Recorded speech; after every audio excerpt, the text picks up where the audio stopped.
Ok, entonces, buenas tardes y bienvenidos y bienvenidas al primer semestre, al primer coloquio de este semestre.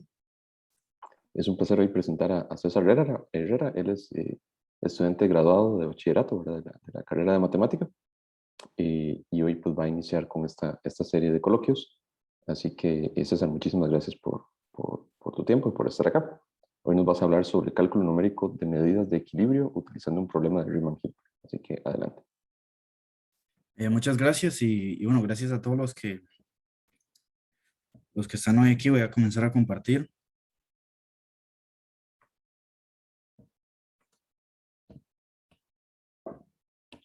Y bueno, antes de comenzar a hablar de un poco como introducción, mi motivación, digamos, como para estudiar sobre lo que voy a hablar hoy.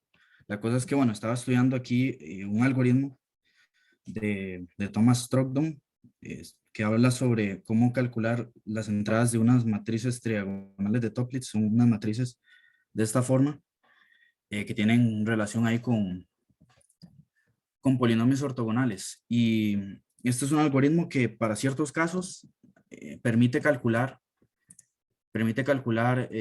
las entradas de esta matriz con complejidad lineal, o sea, complejidad O de n.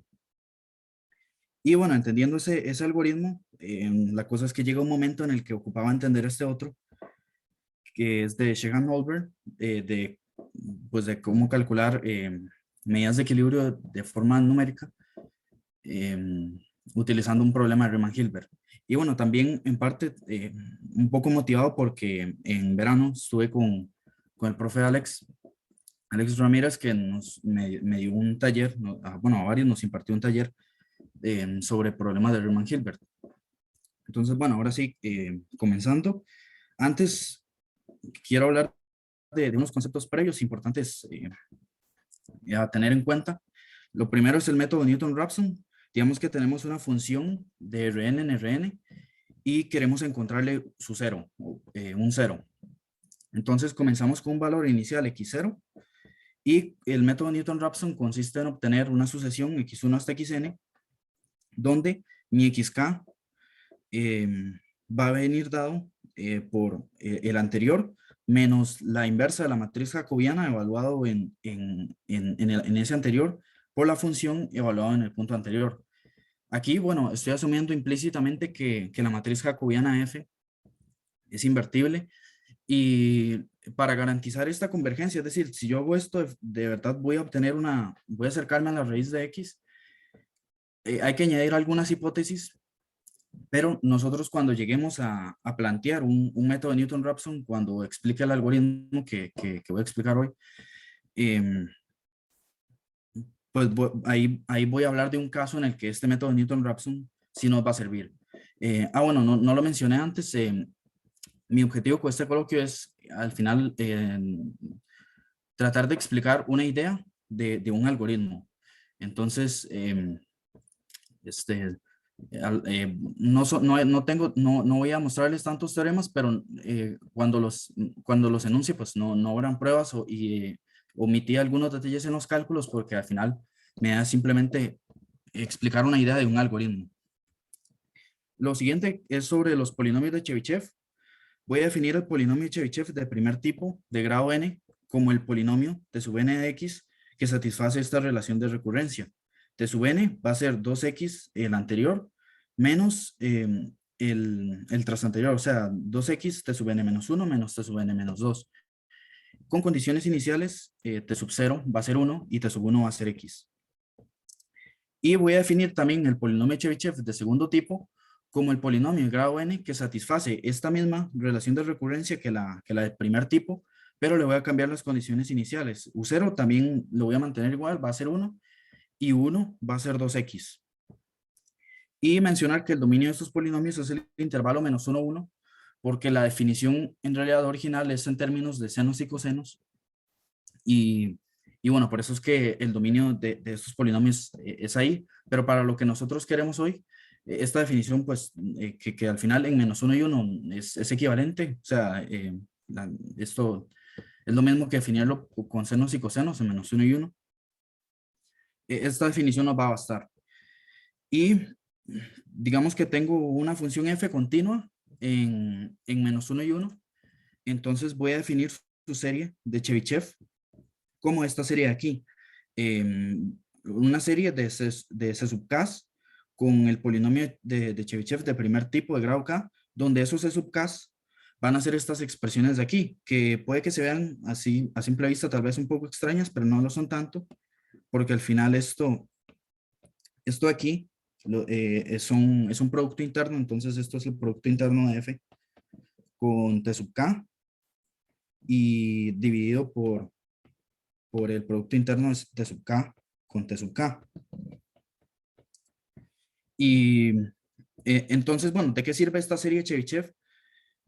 Obviamente, ¿verdad? No siempre, por ejemplo, si la función fuera, si yo la puedo expresar como una serie de potencias, entonces f va a ser, puedo escribirlo como esto. Pero bueno, obviamente no siempre es así, pero lo que es de lo que nos sirve esto es de que esto aproxima bien por resultados de polinomios ortogonales. Esto aproxima bien la función f y bueno, numéricamente, obviamente uno no puede expresar así una serie. Uno obviamente lo que hace es utilizar las sumas parciales para aproximar f hasta un n suficientemente grande, dependiendo de la aplicación que uno ocupe. Y voy a definir también esos polinomios de Chebyshev, ¿verdad? Estas definiciones eran para -1 y 1. Voy a definirlos ahora en los complejos, quitándoles el -1 y 1. Resulta que si yo tengo un z ahí en ese conjunto, va a existir un único, entre comillas, w que me cumple esto acá. A qué me refiero con ese único? ¿Por qué entre comillas?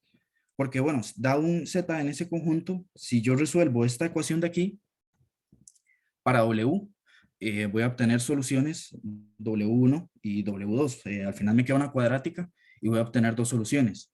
Pero W1 a la -1, eso va a ser lo mismo que W2. Entonces, cuando digo único, a lo que me refiero es que esta expresión de acá sí es única y que entonces esta definición para los polinomios de Chebyshev sí está bien definida. ¿A qué definición me refiero? Que t sub n de z, yo lo va a ser igual a un medio de w a la n más w a la menos n, y u sub n de z va a ser w a la n menos w a la menos n, dividido por w menos w inverso. Entonces, bueno, de aquí los preliminares son que tenemos un método Newton-Raphson para hallar raíces y los polinomios de Chebyshev que los vamos a utilizar mucho y son útiles porque son unos polinomios ortogonales con ese producto interno y en -1 y 1 y por lo tanto cumplen ciertas propiedades. Ah, bueno, y otra cosa es que estos coeficientes EKs uno los puede calcular fácilmente de forma numérica. Entonces, por eso es que esta serie Chebyshev es útil a nivel numérico como para aproximar la función f. Ahora sí, hablemos entonces qué son medidas de equilibrio y problemas de Riemann-Hilbert. Primero voy a definir este conjunto M1R como las μ medidas de Borel en R, donde la integral de μ sobre R va a ser 1. O dicho de otra forma, estos son medidas sobre los borelianos, medidas de probabilidad sobre los borelianos en R. Y dado un v, una función v de R en R, con un suficiente crecimiento en infinito, eso es que crece más rápido que el logaritmo, o sea que este límite, cuando x tiende a infinito, me da infinito.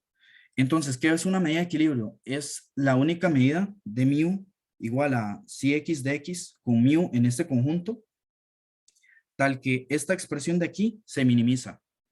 Esta obra integral del logaritmo de 1 sobre t menos s de μ de t de μ de s más la integral de v de s de μ de s.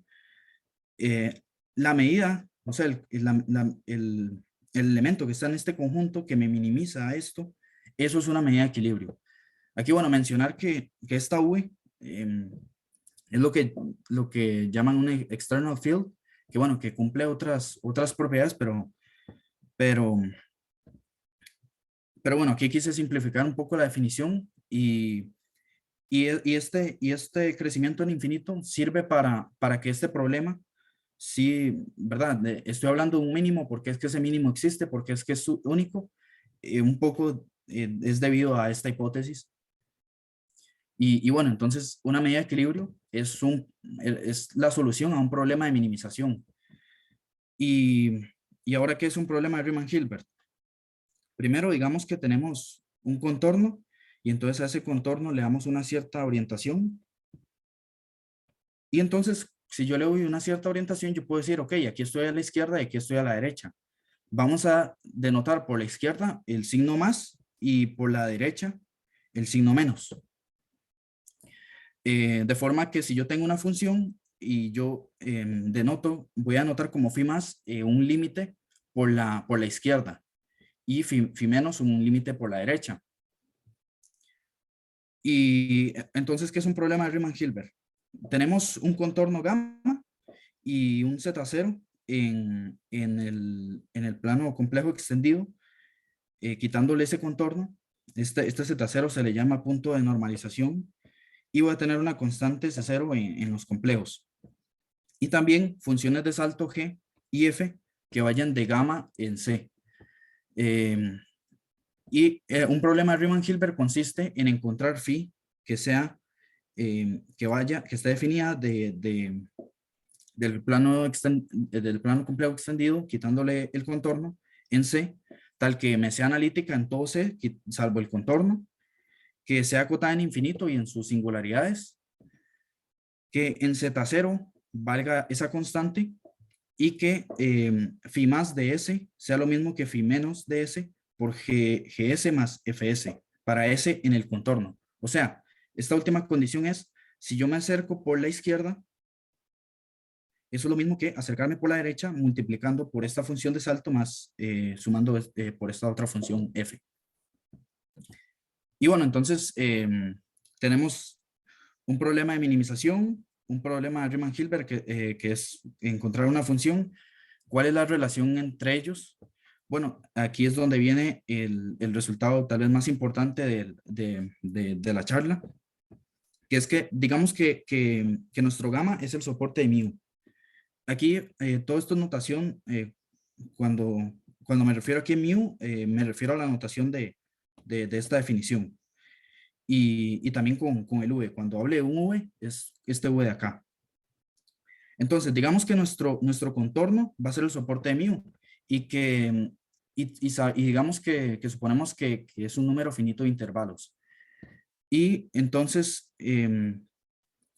digamos que queremos encontrar phi, una función acotada y analítica en C menos el contorno gamma, que sería el soporte de mu, y que me satisfaga esto. Bueno, esto no por si acaso lo vuelvo a decir, esto se le llama la condición de salto, que me satisfaga esta condición de salto, que phi más phi menos sea lo mismo que la derivada de v, para x en gamma, ¿verdad? Estas, al final, con esta formulación del problema de Riemann-Hilbert, aquí el gamma es mi soporte de mu. Y que me cumpla que phi de z es 1 más z más o grande de 1 sobre z cuadrado cuando z tiene infinito. Y a esto me voy a referir como que z sea asintóticamente equivalente a 1 sobre, digo que phi sea asintóticamente equivalente a 1 sobre z. Cuando diga eso, me refiero a esto de aquí. Y bueno, por si acaso, el phi más y el phi menos, en este caso, ¿qué serían? Sería el phi más, el límite de arriba. O sea, aquí yo tengo, digamos que aquí yo tengo un intervalo de mi soporte de mu, y entonces más aquí sería hacia arriba y menos aquí sería hacia abajo. Y entonces eso es lo que está diciendo esto. Entonces, ¿qué es lo interesante de querer encontrar una función phi que me cumpla eso? Que la solución viene dada por esta expresión de acá, la integral de d mu de s de z menos s. Y entonces el d mu va a ser i sobre 2pi, phi más menos phi menos de x. Entonces, aquí, esto sería mi función psi de x. en la notación, ¿verdad? De mi de mu, yo lo escribo como un psi de x. Entonces, en este caso, el psi sería esto de acá. Y bueno, aquí yo pongo como así y puede sonar como que de aquí uno llega trivialmente a esto. En realidad no es trivial, sino que lo que pasa es que aquí hay algo que se llama el operador de Cauchy, y entonces por propiedades del operador de Cauchy, de cómo funcionan los límites,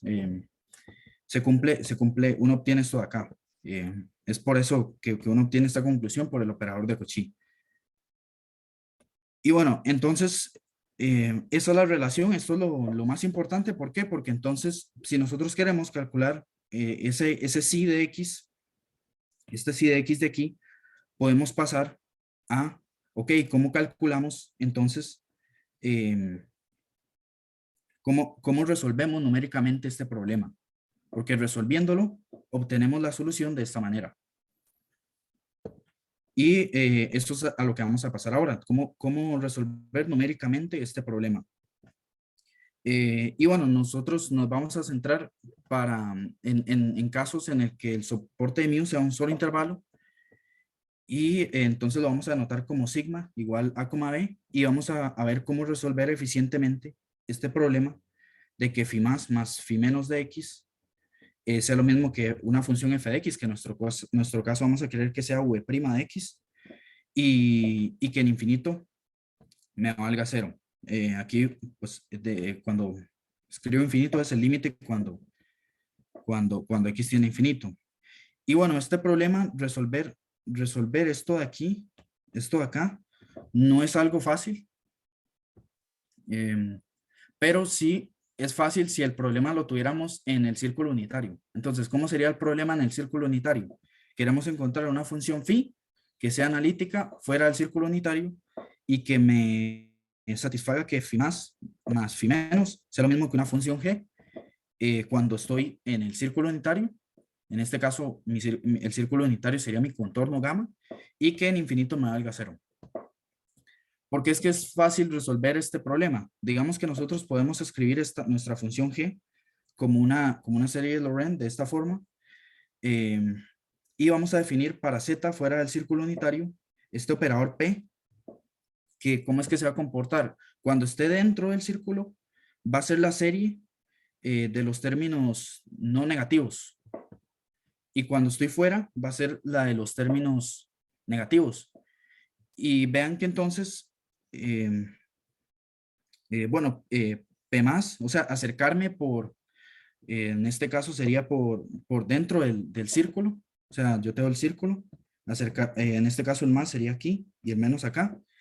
Eh, entonces P más sería cómo se comporta dentro, y entonces sería esta serie de acá. Y P menos sería esta otra de los negativos.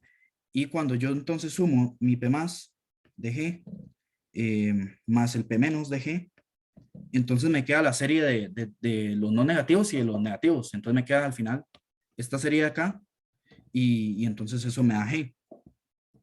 Y también se cumple que cuando cita tiende a infinito, esto me da para cero. Entonces, ya muy fácil, resolvimos el problema, pero obviamente nosotros no queremos resolverlo en el círculo unitario, sino que queremos resolverlo en un intervalo a, b. Entonces vamos a usar mapeos para pasar de un lugar a otro. Primero vamos a pasar del círculo unitario al intervalo unitario. Para eso voy a definir la función de Yukovsky como g de z igual g de z igual un medio de z más 1 sobre z, y es una función que envía la mitad superior e inferior del círculo unitario al intervalo unitario, y el interior y el exterior a c menos 1 y 1. Y también voy a definir unas funciones inversas de esta función de Yukovsky. De aquí, nada más no va a ser importante recordar, digamos, cómo es que se definen, sino que nada más como un poco esta notación y qué significa cada cosa. ustedes pueden comprobar pues que definiéndolo así, entonces sí hacen lo que aquí indica, sí son las inversas que indican. Digamos, la primera, una función de C menos el intervalo unitario que caiga en el interior del círculo unitario. Y esa función la voy a llamar como la G inversa más. Ese más es por la orientación, ¿verdad? Porque el interior va a tener mi orientación más. Entonces, por eso es que viene este más. Luego, una función de ese mismo conjunto, pero ahora al exterior. Y entonces eso lo voy a anotar con menos porque el círculo unitario afuera tiene signo menos. Y luego una función del intervalo unitario a la mitad superior del círculo unitario, que la voy a anotar con esta flecha hacia arriba, por, sí, porque estoy relacionando la mitad superior del círculo, por eso ese símbolo de arriba.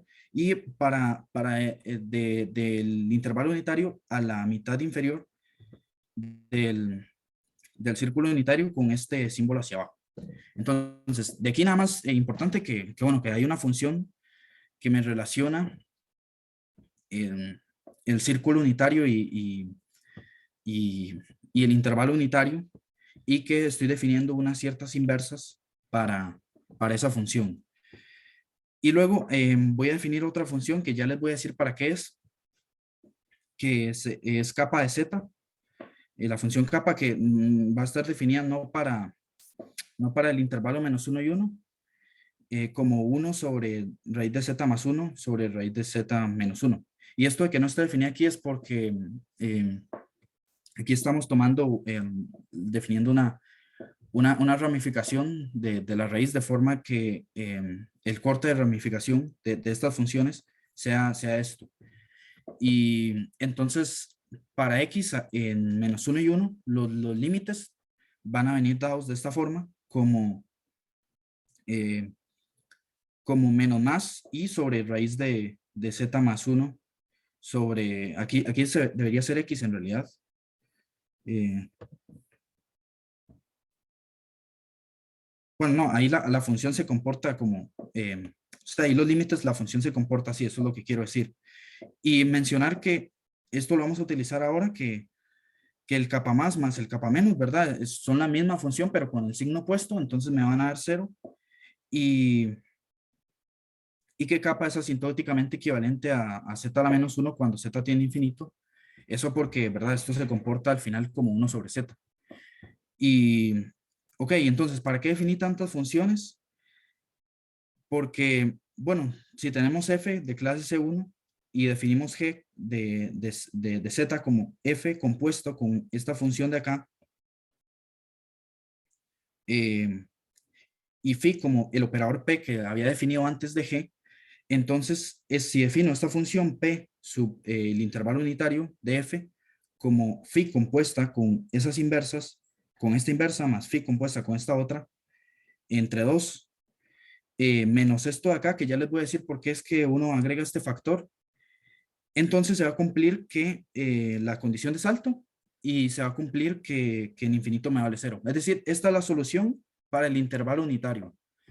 Esto de aquí, esta capa uno la mete porque resulta que, bueno, que definiendo esta función, considerando esto de aquí, sí me resuelve la condición de salto, pero resulta que en infinito eso me queda como G0 techo.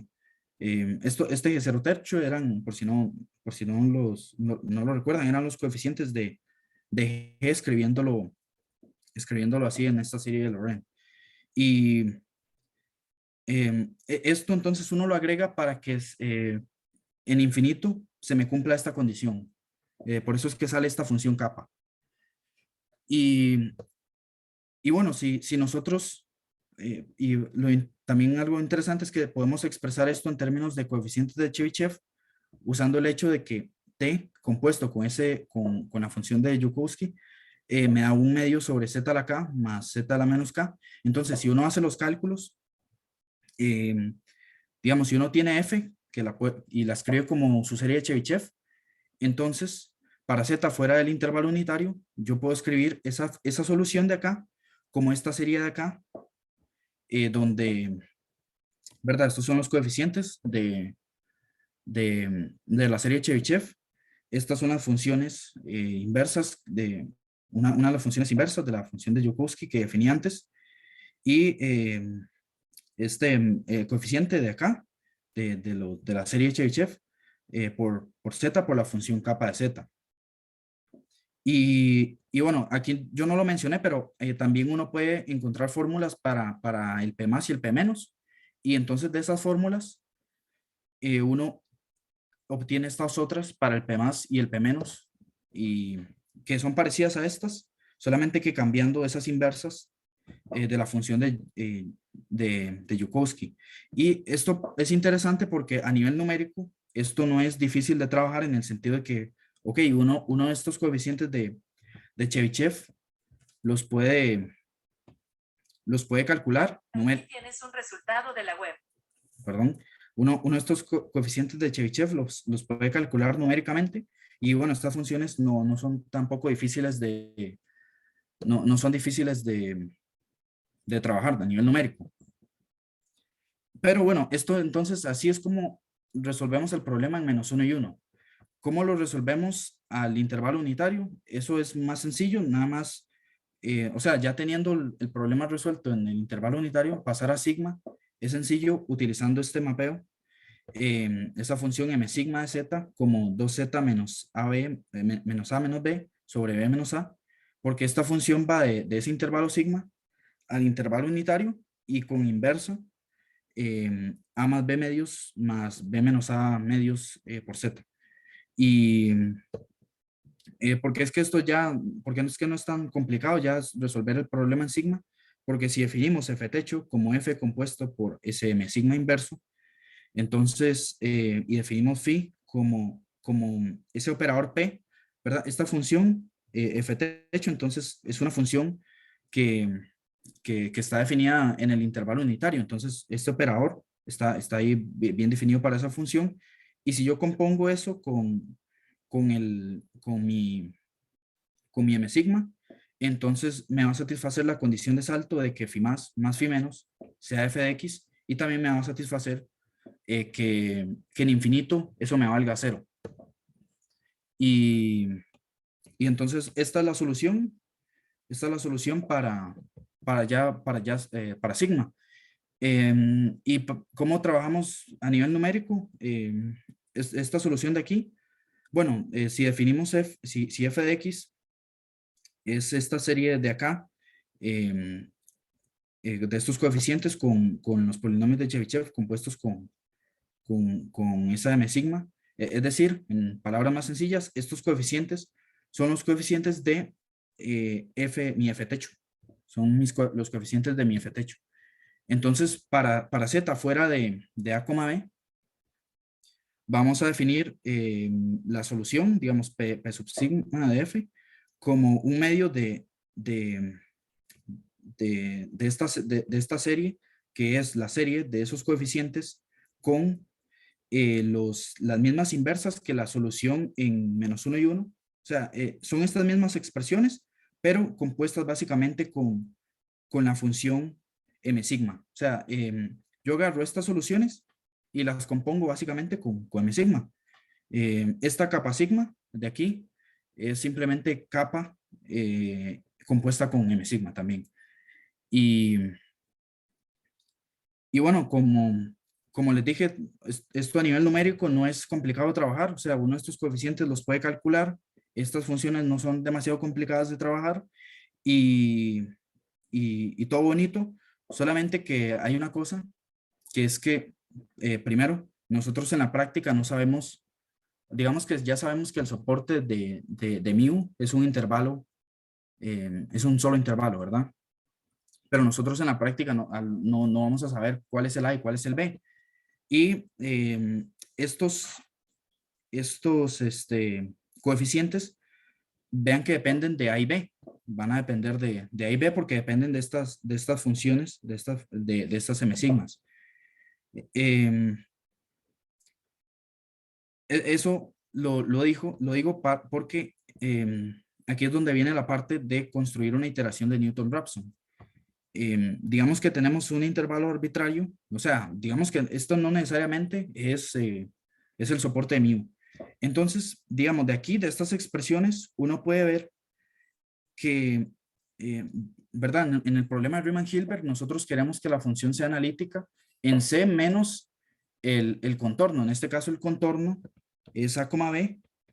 Entonces, yo ocupo que me sea acotada en A y en B. Pero resulta que estas funciones, esta función kappa sigma, vean que esto en B y en A, pues se me indefine. Entonces yo lo que ocupo es que este coeficiente de aquí, F sigma 0, sea 0. Yo ocupo eso.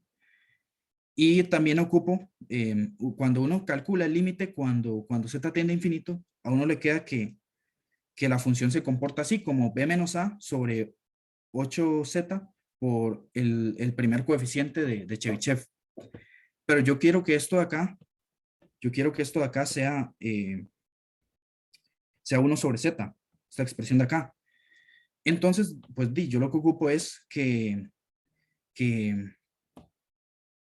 b menos a por f sigma, esto sea 8, para que esto de aquí se me cancele con ese 8 y ya me quede 1 sobre z.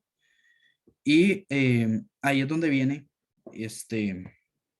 que vamos a usar una iteración de Newton-Raphson,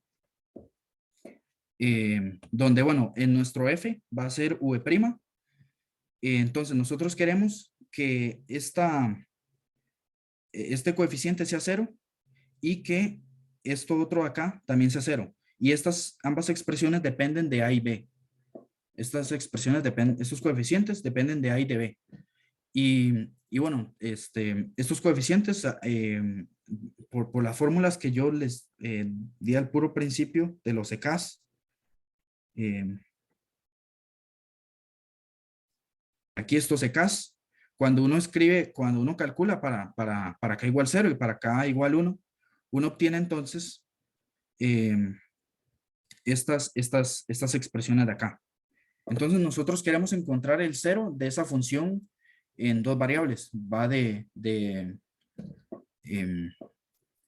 de R2 en R2. Y para eso ocupamos su jacobiano. Y bueno, estas cosas no son demasiado complicadas de diferenciar en términos de A y B. Al final me quedan estas expresiones de acá. Y aquí, digamos, no importa tanto como enfocarse en las expresiones muy específicamente, pero lo único que quiero mencionar aquí es que numéricamente no son complicadas de trabajar, en el sentido de que al final con cuadraturas o con fórmulas, algo que se llama la transformada de coseno discreta, uno puede calcular este tipo de cosas. O sea, numéricamente uno no tiene mucho problema con estas expresiones, es lo que quiero decir. Y, y bueno, entonces, en la práctica, entonces lo que hacemos es, tenemos una aproximación de ese intervalo y corremos esta iteración de Newton-Raphson para hallar el soporte de mu. Y bueno, les dije que con las iteraciones de Newton-Raphson uno ocupaba ciertas hipótesis para garantizar convergencia. Aquí es donde ya les voy a dar un resultado con eso. Primero, bueno, vamos a denotar sigma m como la mésima iterada del método de Newton-Raphson aplicado a esa función f con estimación inicial sigma 0. Y entonces, si v es de clase C2 de menos infinito a más infinito y es estrictamente convexa y cumple, bueno, pues ese crecimiento, entonces f tiene una única raíz y la iteración de Newton-Raphson converge a dicha raíz. O sea que con funciones convexas, esta iteración de Newton-Raphson sirve, converge. Y por último, ok, entonces ya tenemos nuestro soporte, pero nos falta entonces como tal la aproximación de sí, de d mu igual a psi de x de x. Y bueno, ¿verdad? Entonces queremos encontrar es este psi de x, donde sabemos por el teorema que vi al puro principio, que psi de x es lo mismo que pi sobre, digo que i sobre 2pi, phi más de x menos phi menos de x, con phi la solución del problema de Riemann-Hilbert. Y bueno, aquí voy a meter algunos cálculos, pero la idea un poco es que con esta al final es la solución, ¿verdad? Y a nivel numérico esto no es complicado de trabajar por motivos que ya les mencioné. Y entonces uno ahí manipulando un poco, primero voy a definir, digamos, tenemos nuestra función f y vamos a coger unas muestras. Entonces vamos a denotar con f negrita ese f evaluado en ese conjunto de puntos de muestras x. Y voy a anotar, sí, anotar como esta f cursiva a la única matriz que me cumple, que esto de aquí es el polinomio que interpola f en los puntos x. Esto aquí, al final, esto sería una matriz n por n, y esta f sería n por 1. Y entonces esto aquí me queda una expresión n por 1, y este vector pues es 1 por n. Entonces lo que me va a quedar es al final, el resultado de todo esto es una suma de ciertos coeficientes, voy a llamarlos, no sé, de k, por los polinomios. O sea, cuando yo efectúo esta operación, lo que me queda es esta suma, y eso va a ser entonces, voy a definir la matriz f como la matriz tal que esto de acá me interpole f en los puntos x. Y entonces, ¿verdad? Con esas expresiones que yo les había dicho antes de esas series, ¿verdad? Uno en la práctica obviamente no trabaja con las series, sino que trabaja con un n grande. Uno puede entonces ya finalmente obtenemos una aproximación para sí, que va a ser psi de x, va a ser la raíz cuadrada de 1 menos este m sigma m. Recordar que este sigma m era la enésima iterada del método Newton-Raphson. Y sobre pi, bueno, al cuadrado sobre pi, por este vector de polinomios de Chebyshev de segundo tipo, por esa matriz que definí antes y por la muestra f. Y entonces esta sería nuestra aproximación para sí. Finalmente esta expresión de aquí sería nuestro sí. Y bueno, a nivel numérico, bueno, uno obviamente puede obtener muestras, uno obviamente puede, esa matriz no es difícil de ver cuál es. Uno ahí en papel puede verificar cómo está compuesta esa matriz.